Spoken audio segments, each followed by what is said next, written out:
This is a special report from True Crime Today and the Hidden Killers Podcast. For the Hidden Killers Podcast, I'm Stacey Cole. In a surprising turn of events, Alex Murdaugh, the disgraced attorney and convicted murderer, entered into a plea deal related to a series of financial crimes, thus avoiding a trial that was set to begin shortly.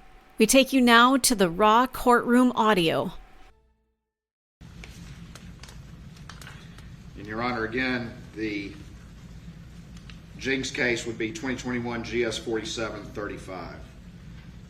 The next case that we had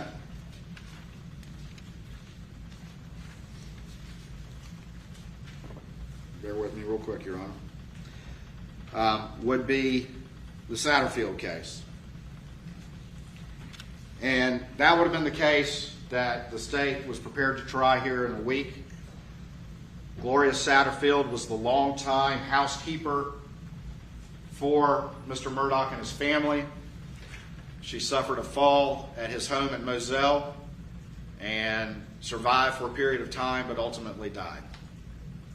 And Mr. Murdaugh, who had the trust of the Satterfield family, who had known him for years, even at the funeral, told family members, I'm going to help those boys. I'm going to help the Satterfield sons.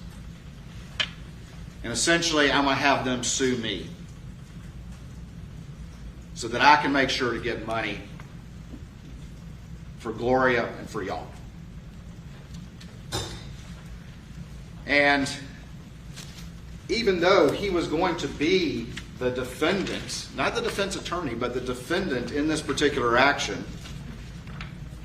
he had his office prepare the appointment letters, to prepare a request for medical records, and dealt directly with Tony Satterfield and that family, who considered him to be their lawyer. And eventually he brought in his co-conspirator Corey Fleming to represent them. And one of the things they did was they first obtained a settlement check for $505,000 from one of the two insurance companies at issue in this case. And even though they already had the check, they arranged and convinced Tony Satterfield to allow an individual by the name of Chad Westendorf, who worked at Palmetto State Bank, to be the personal representative of the estate. And the net result of that was, and the point of that was, and the reason for that was to essentially make Chad Westendorf a patsy, and to avoid ever having to communicate directly to the Satterfields, who had no idea when they agreed to do that $500,000 had already been received. And in fact, they held the check. It's even in the emails. They intentionally held the check until they could get the paperwork done to appoint Chad Westendorf, and then backdated the date of his appointment. And so once that happened, they got the check signed. They got the disbursement signed by Chad Westendorf. Corey Fleming took his fee and then gave to Alec Murdaugh. And in some instances, Alec came over to the office and picked it up in person, a check for forge. And that first one was on January 7th, 2019 for $403,500. And of course, Mr. Murdaugh deposited that into his fake forge account and converted that money to his personal use. No one ever, not Corey Fleming, not Alec Murdaugh, ever told the Satterfield boys that any recovery had ever been received. And they told Chad Westendorf, just sign here, we got this, we'll take care of it. They went to a meeting at the court where Alec was present there with Corey Fleming and with Chad Westendorf. And Alec there again was doing a lot of the talking, if not most of the talking, and saying, I want to help these boys. I know they're suing me, but we're doing this. I want to help these boys. But it was all a ruse. They put in place their patsy so that Alec could steal this money and Corey could get his massive fees from this as well. The scheme went on because there was still a $5 million umbrella policy out there at issue. And ultimately, after there was a mediation that Alec attended, the insurance company decided there's no way we're going to win this with Alec Murdaugh, and so they agreed to pay a $3.8 million settlement. Again, no one informs the Satterfield boys of this. No one informs the Satterfield family of this. And Alec and Corey ultimately have a check cut from the Moss Coon and Fleming account for $2,961,931.95. That was in May of 2019. Made out to Forge. That check is delivered to Alec, who then deposits it into his fake Forge account and steals it. And this one is different, Your Honor. This is different from the others because usually the scheme, and it works so well because like I said before, he's looking at these clients, he's dealing with these clients, he's handing them life-changing money in a check, and they're so focused on that, they're not realizing that he's stealing from them behind their backs. But in the Satterfield case, they stole every dime. Every dime of it. And Your Honor, nothing happened on that case for a while until around October of 2020. And at that point in time, Alec and Corey get together. They cut a check for $118,000 from the Moss Coon and Fleming trust account, which Corey delivers to Alec. And Alec, again, quickly disperses that money through use of his fake Forge account for his own personal benefit. They even at that point in time, Your Honor, sign a stipulation of dismissal in the case. And it's signed by Corey Fleming, and it's signed by Alec Murdaugh, the defendant, personally. Not the attorney for the insurance company. He is not informed. He's not advised of any of this. The whole scheme was to divert the entirety of this money from those boys after he had repeatedly represented to them and their family to the point that they thought Alec was their lawyer. Tony Satterfield would send letters to Alec Murdaugh. He would call him on the phone because he thought Alec was his attorney. He thought Alec was acting in his interest. And when some media articles started to come out about the $500,000 settlement, even though this money had already been paid and long stolen, Alec sent a text to Tony Satterfield saying, hey, working on the case, there's just complicated, just words to that effect, that, hey, I'm working on it, there's just a lot that needs to be done. Your Honor, that's a very short version of the scheme as it related to the Satterfields, but that would be the crimes as alleged in 2021 GS 4730. The next one, Your Honor, is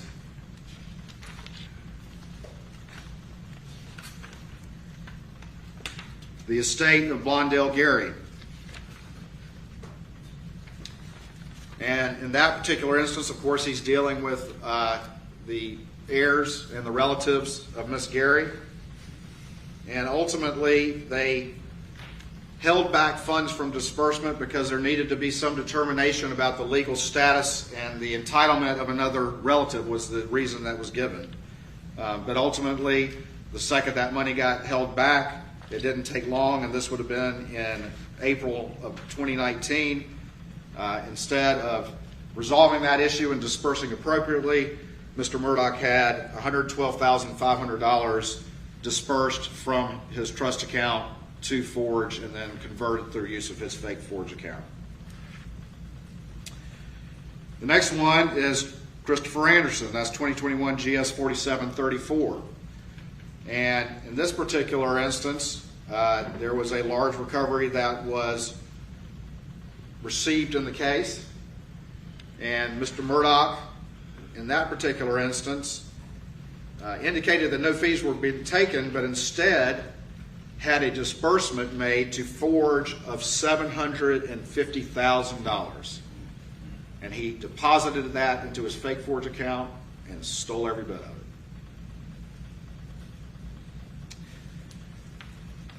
The next one, Your Honor, is the estate of Sandra Taylor.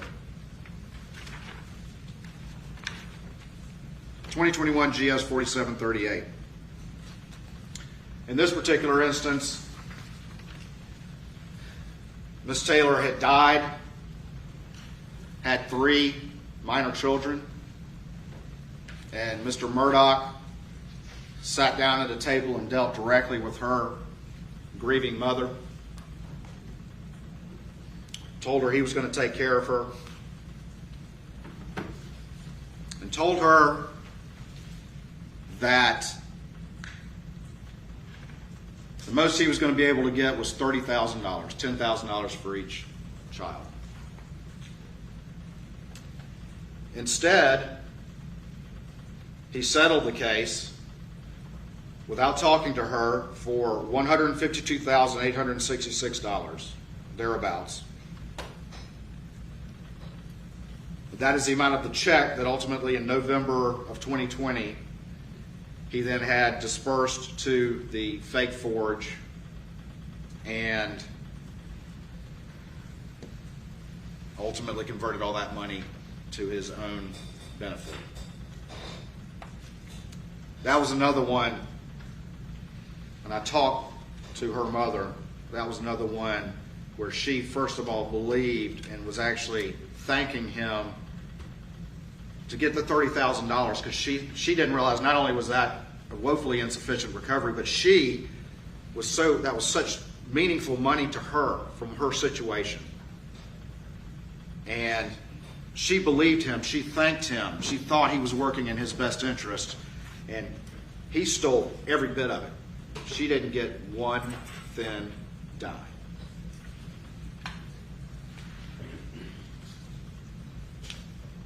Your Honor, that is 2021 GS 4738.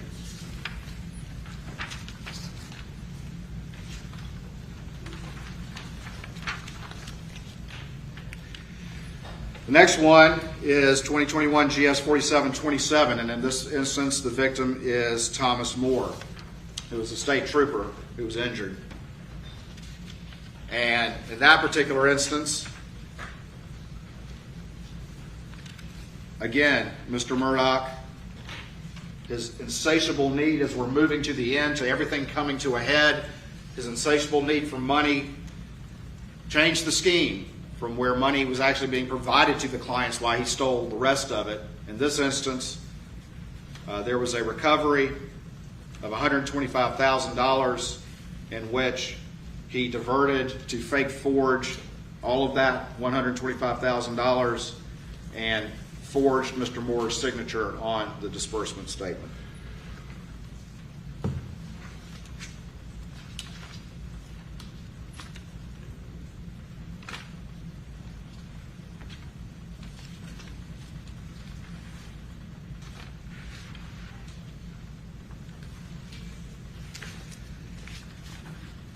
Almost done, Your Honor.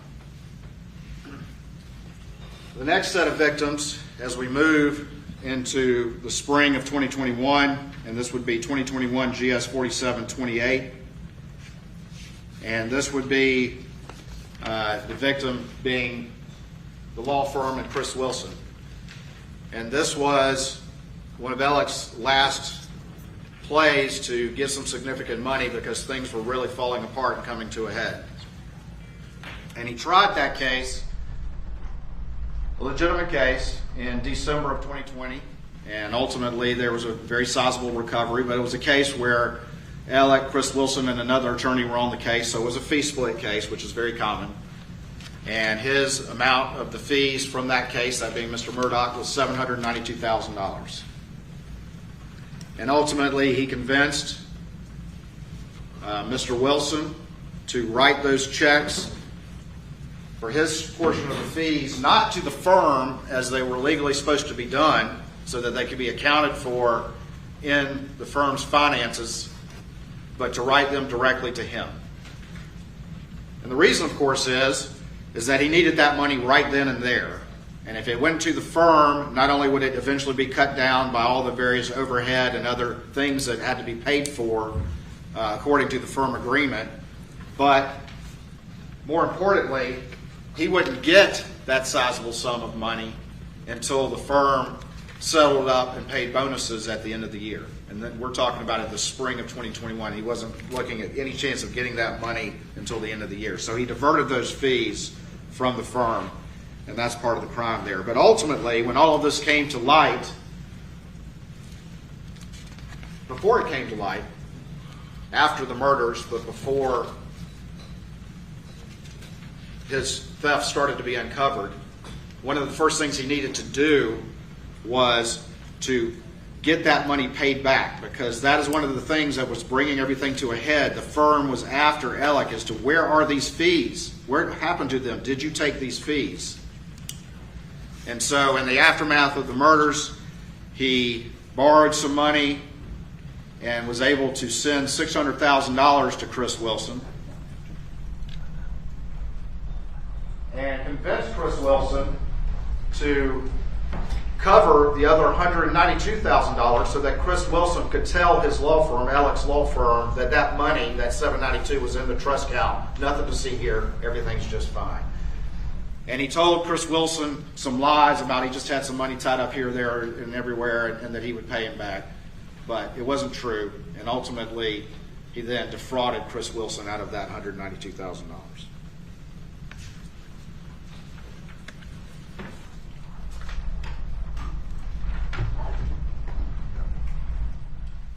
A few more matters, Your Honor. 2022 GS 4710. This particular indictment dealt with a number of things, including the checks that Mr.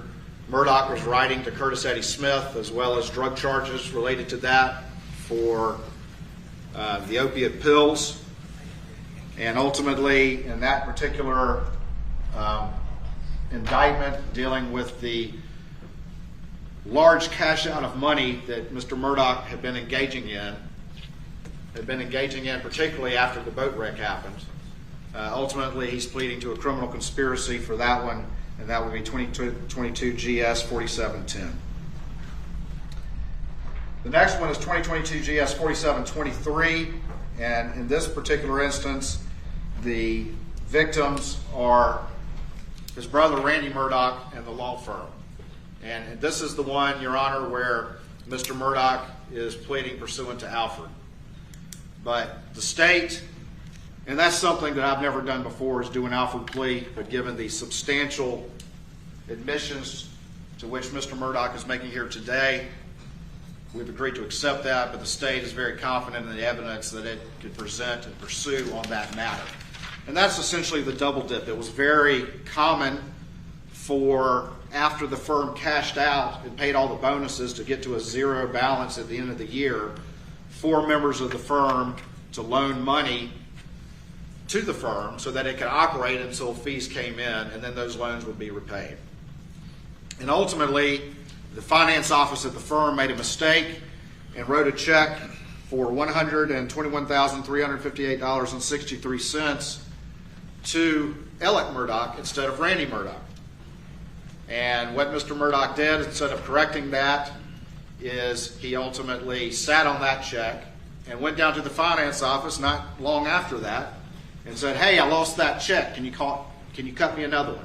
And again, the staff there, trusting the powerful lawyer, one of the senior partners in the firm, cut him that check. So now he has a second check for the same exact amount, which he immediately deposits and uses to pay substantial debts. He then sits on that initial check for an extended period of time and then cashes it as well. And so ultimately was able to, according to the evidence developed by the state, steal the same money twice.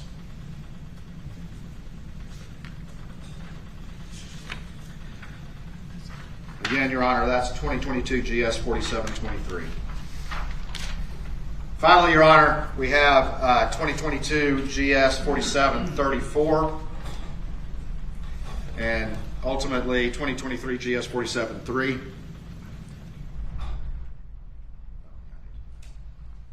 Let me, Mr. James corrected me on one I need to cover.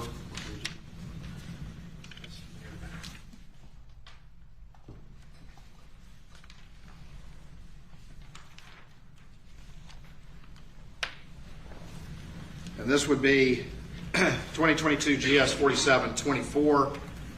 And again, in this particular instance, the victim was the law firm. And this is another one where forge was ultimately used, but instead of stealing money from the client, essentially he was able to divert attorney's fees from that should have gone within the firm and divert those out through payments made out to forge that he then diverted through fake forge. And those would be 2 checks. The total amount is $175,200.83. It was 2 checks, one for $91,867.50 and another check for $83,333.33. Finally, we have all of this substantial money over the years from 2011 all the way through 2021. Substantial money that Alec Murdaugh stole and washed through his various accounts and converted to personal use or used to pay for his personal debts, which is income under the law.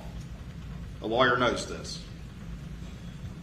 And so he was ultimately indicted for tax evasion for each one of those years, the largest one being over $263,000 in state income tax that he would have owed. That, of course, was the year where he stole the most from the Satterfields. And ultimately, he's pleading guilty to count 9 of that, 2022 GS 4734, for the tax evasion charge as it relates to that. Your Honor, again, that's a lot. But that is the factual basis, the very skinny factual basis for the schemes, the thefts, and the defrauding that this former lawyer, Alec Murdaugh, used his power and his influence and his law license in these courtrooms to steal for over a decade. Thank you, Your Honor. Great.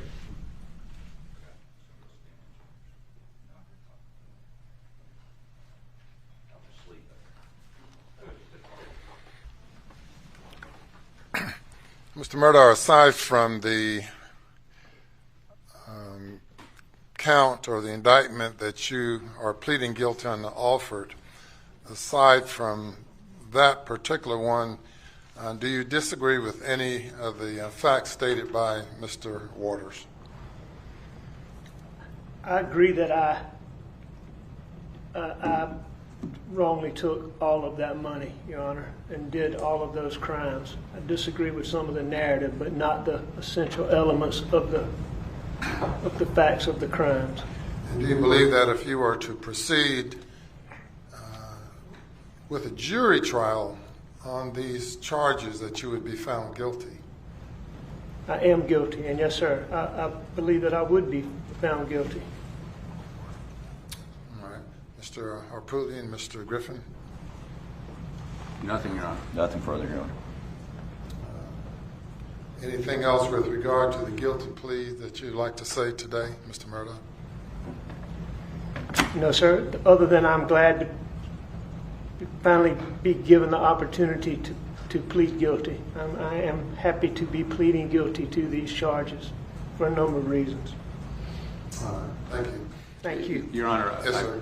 I don't know whether you need to inquire about the Alford. Do you need to make a specific inquiry on that? Well, yes, sir. With regard to the Alford plea, you are not acknowledging guilt, but you like to take advantage of this overall global plea arrangement with the state, and you're acknowledging guilt on that basis without admitting any guilt. I'm acknowledging that I would be convicted if tried on that, Your Honor. Anything further on the No, sir, Alford Your issue? Honor. Anything further, Mr. Waters? Not from the state, Your Honor. Well, as indicated, there clearly appears to be a factual basis for all of the guilty pleas.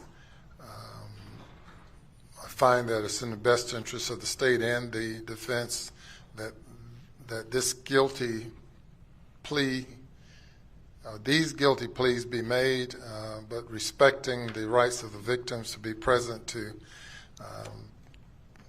provide the court with whatever additional information that they think the court should have. We will defer the full acceptance of the plea until November 28th at 10 o'clock.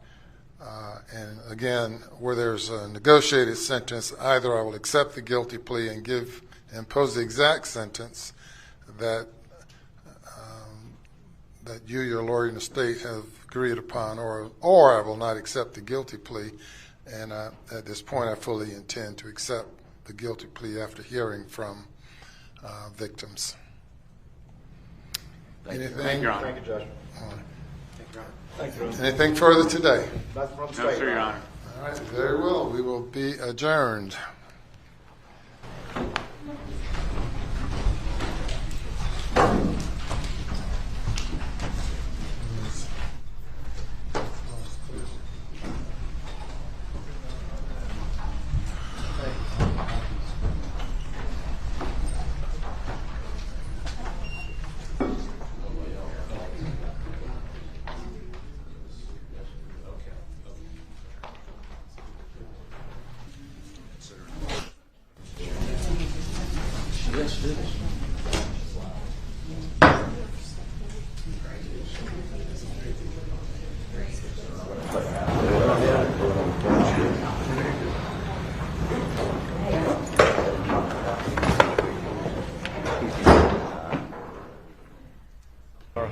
Where's Holly?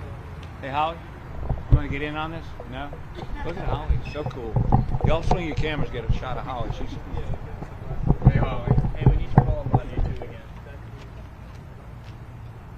Wait a minute, is tie straight? Thanks.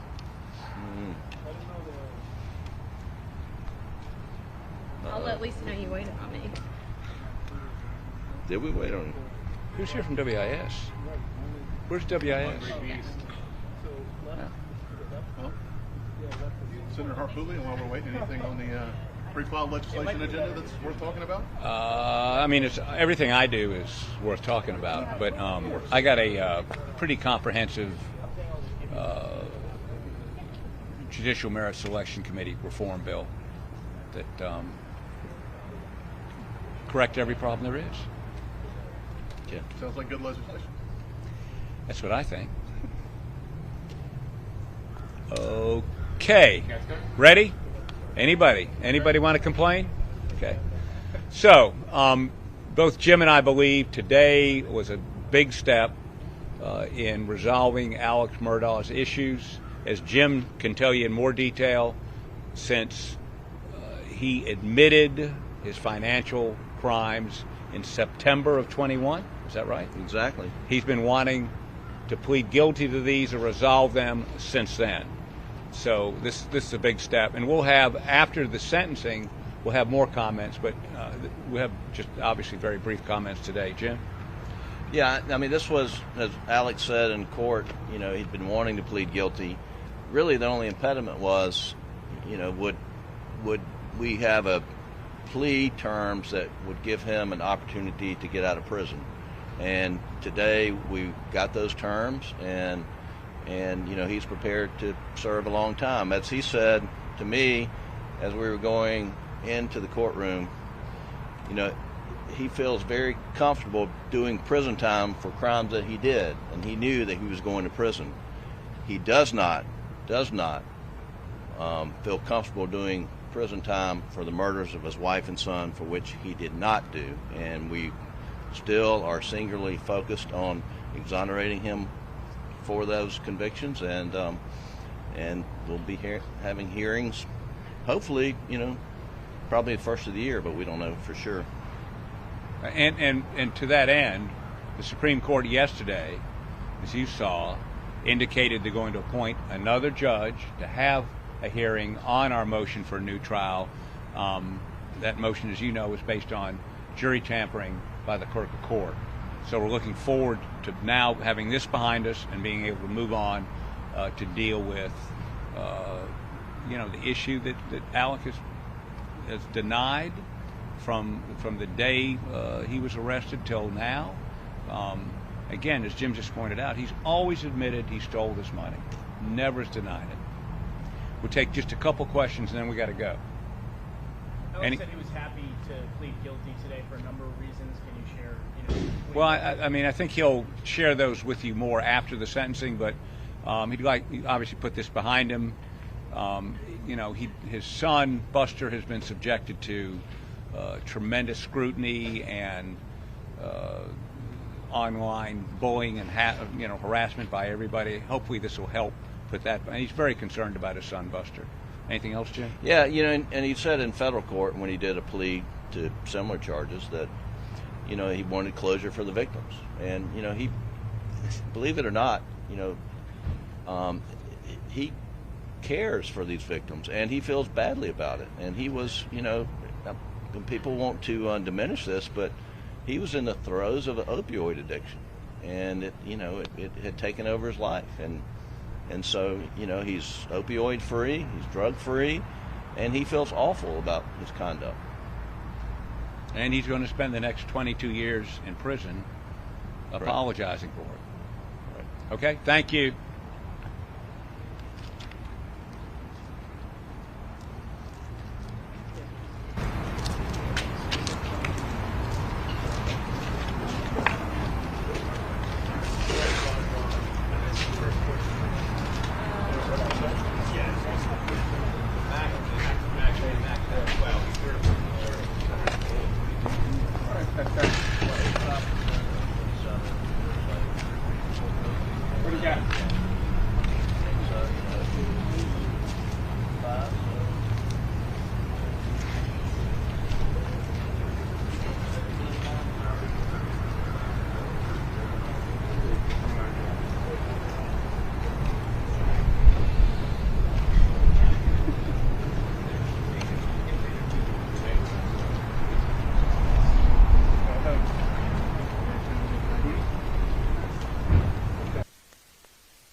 This food truck's trying to buy. See, that's what I'm saying. I don't know if we can sit around.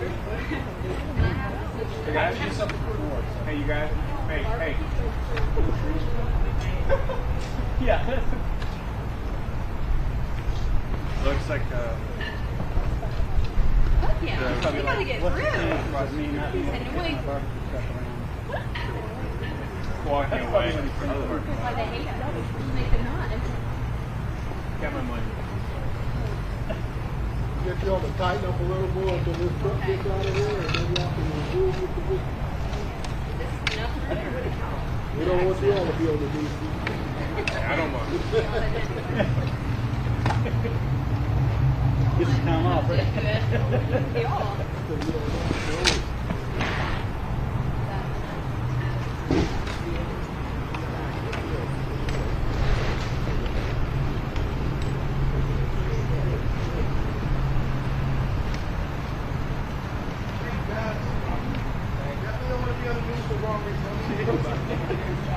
Thank you guys very much. Thank you.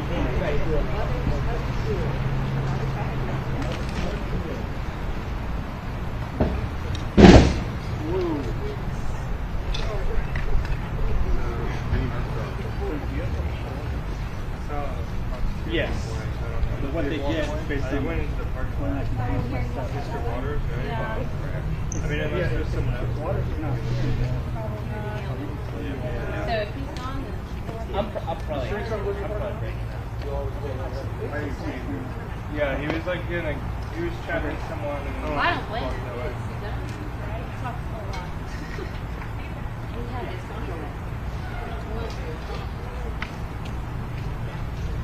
Yeah,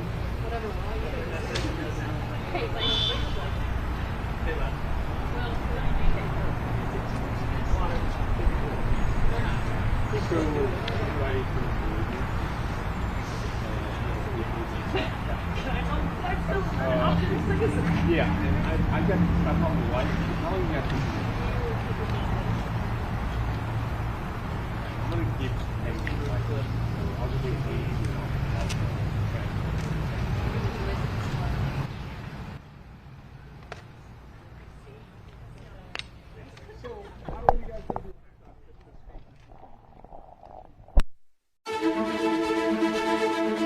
This has been a special report from True Crime Today and the Hidden Killers podcast.